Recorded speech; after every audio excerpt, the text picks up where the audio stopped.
Hi, this is Jason from Horrific Nightmares. Welcome to another positive spin.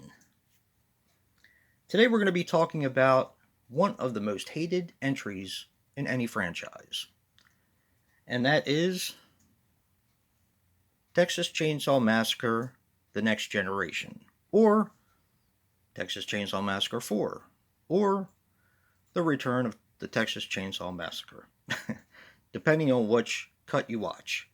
Now, we watched the theatrical cut, which was released way too late, and I believe it had a lot of problems in production.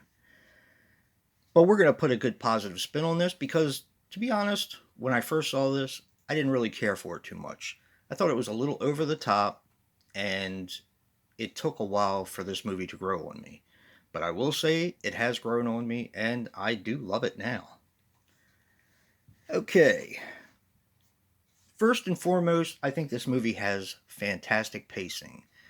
Sometimes a little better than some of the other entries in the franchise. Another thing I liked about it was the goofy dialogue between the kids, because of course this starts out in a senior prom, and before the kids break down, their car breaks down, they're having this um, conversation about the guy not having sex with the girl and how it's going to cause him to have prostate cancer and all that kind of stuff. I just think it's something that we would have talked about probably in high school.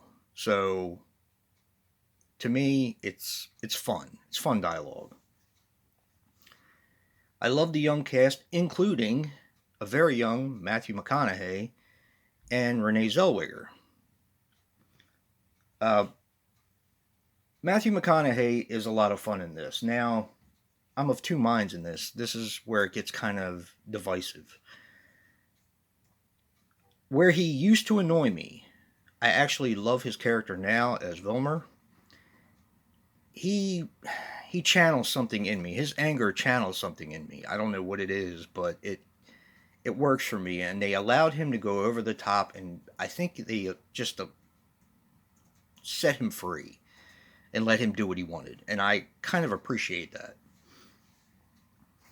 The atmosphere is fantastic. Of course, I'm talking about when, well, this kind of lends itself to the next one. This has very typical slasher tropes, a little bit more than in the rest of the films itself, in my opinion. And that's where the atmosphere comes in when Wilmer is tracking them down. Just the fog and the woods and everything like that. It just makes for good atmosphere for the chase. And speaking of Vilmer, there is no bullcrap with him. He is not trying to lead them to believe that he's better than he is. Like, one of the things that kind of annoys me sometimes in slasher movies is when the bad guy, the guy who's going to be killing the rest of the people, pretends to be a good person just to get him in there. I mean, I understand how that works in a lot of slasher movies, but with this one, he's just crazy from the get go, and it doesn't let up. There's no lying in who he is or how he feels about things. I actually like Leatherface in this, and I'll tell you why. Um, by now, you guys have all known that Terror in the Owls was one of my favorite movies growing up. And Donald Pleasance, when he narrates that film, he does a section on the Texas Chainsaw Massacre and how Ed Gein, or Leatherface, was supposed to be a representative of Ed Gein. And the things he says about Ed Gein and Leatherface lends itself to me more this film than maybe the original Texas Chainsaw Massacre. You'd have to see Terror in the Owls, and I do encourage everyone to go out and see Terror in the Owls. Um, Pick up a copy wherever you can. If it's on Tubi, check it out there. But, it does, to me, lend itself more to Donald Pleasant's narration. And that's kind of how I grew up. So, W.E., Vilmer's, I guess, brother, I love the quotes that he puts out. I think they're funny. I think they're kind of witty. And he's trying to make people think that he's not just another dumb redneck.